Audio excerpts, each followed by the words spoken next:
Hi అండి. ఈరోజు వీడియోలో బెల్లం గవ్వలు చూపించబోతున్నాను. పర్ఫెక్ట్ కొలతలతో ఈ వీడియో మొత్తం చూడండి. సింపుల్గా మీరే చేసేస్తారు.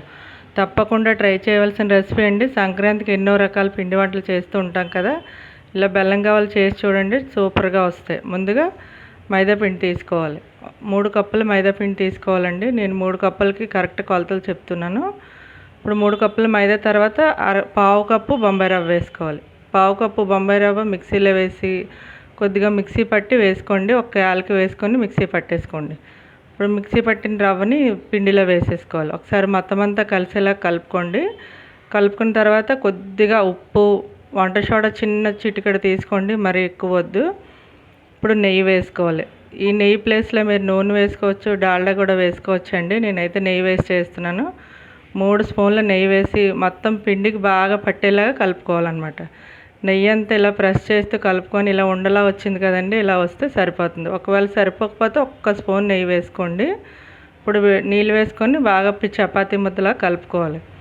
ఎందుకంటే ఇందులో బొంబాయి రవ్వ వేసాం కాబట్టి గట్టిగా ప్రెస్ చేస్తూ కలుపుకోండి, చక్కగా వస్తుందన్నమాట. ఇప్పుడు ఇలా కలిపేసుకున్న తర్వాత ఒకసారి బాగా మళ్ళీ కలుపుకొని ఒక 10 నిమిషాలు పక్కన పెట్టుకోండి. రవ్వ అనేది నానాలి కదా. ఇప్పుడు మూత తీసి చూద్దాం. 10 నిమిషాల తర్వాత మీకు చూపిస్తాను చూడండి. రవ్వ నాని ఎంత సాఫ్ట్గా వచ్చిందో ఇలా ఉండాలన్నమాట.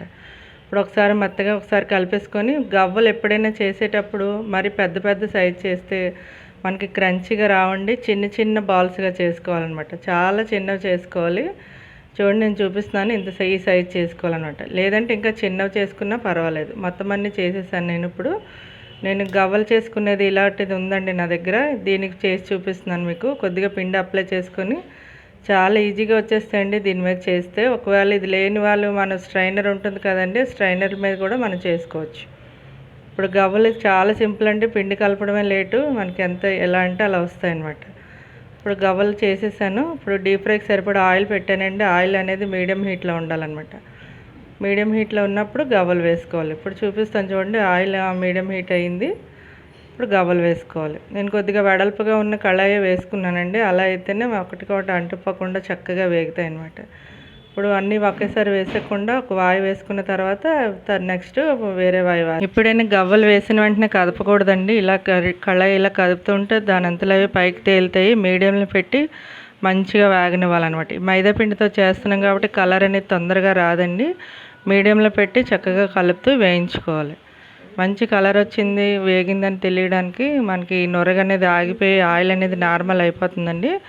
అప్పుడు మనకి వేగిపోయినట్టు లెక్క అనమాట. మీకు మీడియంలో పెట్టి వేయిస్తున్నాను, ఒకసారి చూడండి. ఇవి వేగిపోయి చూసారా, మనకి ఆయిల్ నొరగ అనేది తగ్గిపోయింది. ఇప్పుడు ఇవి తీసేసుకుందాం. వేగిపోయి కదండి, తీసేసి ఒక ప్లేట్లో వేసేసుకోవాలి. దీనికి కొద్దిగా మైదా పిండి కాబట్టి కొద్దిగా రంగు తక్కువగా ఉంటుంది, చూసుకొని వేయించుకోండి. ఇప్పుడు చూడండి, ఒక ప్లేట్లో వేసేస్తున్నాను. వేసేటప్పుడు చక్కగా గల్లుమని సౌండ్ వస్తుంది అనమాట. అలా వస్తే మనకి గవ్వలు అనేది పర్ఫెక్ట్గా వచ్చినట్టు. ఇప్పుడు అన్ని గవ్వలు నేను వేసేసాను. ఇప్పుడు ఈ పక్కన పెట్టుకొని పాకం ప్రిపేర్ చేసుకుందాం. పొయ్యి మీద ప్యాన్ పెట్టుకొని బెల్లం వేసుకోవాలి. 3 కప్పుల మైదా పిండికి 1.5 కప్పుల బెల్లం అయితే కరెక్ట్గా తీపి అనేది సరిపోతుందండి గవ్వలకు. ఇప్పుడు కొద్దిగా 3 స్పూన్ల నీళ్లు వేసుకోవాలి. ఎందుకంటే ఎక్కువ వేయమాకండి, పాకం అనేది పలచబడిపోతుంది అనమాట. జస్ట్ బెల్లం కరిగితే సరిపోతుంది. 3 స్పూన్ల నీళ్లు వేసుకొని బాగా కలుపుకోవాలన్నమాట. బెల్లం కరిగే వరకు కలుపుతూనే ఉండండి, ఎందుకంటే మాడిపోతుంది అనమాట. ఇప్పుడు క్రంచీగా వచ్చిందో లేదో మీకు గవ్వ విరిపి చూపిస్తున్నాను చూడండి, చాలా బాగా వచ్చాయి. ఇప్పుడు బెల్లం పాకం అనేది అలా కలుపుతూ ఉంటే, జస్ట్ ఇలా కలుపుతూ ఉంటే కరిగిపోతుందండి. మనకి ఎటువంటి పాకం రానవసరం లేదు, ఇలా కరిగితే సరిపోతుంది. ఇప్పుడు దించేసుకోవాలన్నమాట. దించేసుకొని ఇప్పుడు గవ్వలు ఉన్నాయి కదా, అవి వేసేసుకోవాలి. నేను స్టవ్ మీద దించేసి ఒకసారి కలుపుతున్నాను. కలిపేసుకొని ఇప్పుడు గవ్వలు ఉన్నాయి కదా, అవి వేసేసుకోవాలి. వేసుకొని అలా కలుపుతూనే ఉండాలండి, ఎందుకంటే మనకు పైన కోటింగ్ అనేది చక్కగా రావాలన్నమాట. అలా కలుపుతూనే ఉంటే మనకి ఒక 2-3 నిమిషాల్లోనే గట్టిపడిపోయి గవ్వకు పట్టేస్తుంది బెల్లం అంతా. మీకు అలా చూపిస్తాను చూడండి. ఇలా కలుపుతూనే ఉంటే గట్టిపడిపోయింది. అలా కలుపుకొనే ఉండాలి. అప్పుడే బెల్లం గవ్వలు అనేది మంచి కోటింగ్తో టేస్ట్ కూడా చాలా చాలా బాగా వస్తాయి. చూసారా, ఒక 2-3 నిమిషాలకే చక్కగా గట్టిపడిపోయింది. ఇప్పుడు మరీ వదిలేస్తామనుకోండి, ఒకదానికొకటి అంటిపోయి విరిగిపోతాయి అన్నమాట. ఇలా తీసేసి ఒక ప్లేట్లో వేసేసుకుందాం. విడివిడిగా వేసుకోవడం వల్ల చక్కగా వస్తాయి. మనం డబ్బాలో స్టోర్ చేసుకుంటే ఒక 15 రోజులు నిల్వ అనేది ఉంటుందండి. ఈ వీడియో అందరికీ నచ్చింది అనుకుంటున్నాను. నేను పర్ఫెక్ట్ కొలతలతో చూపించానండి. మీకు ఒకటి విరిపి కూడా చూపిస్తాను. ఈ వీడియో నచ్చితే లైక్ చేయండి, షేర్ చేయండి. Thank you for watching.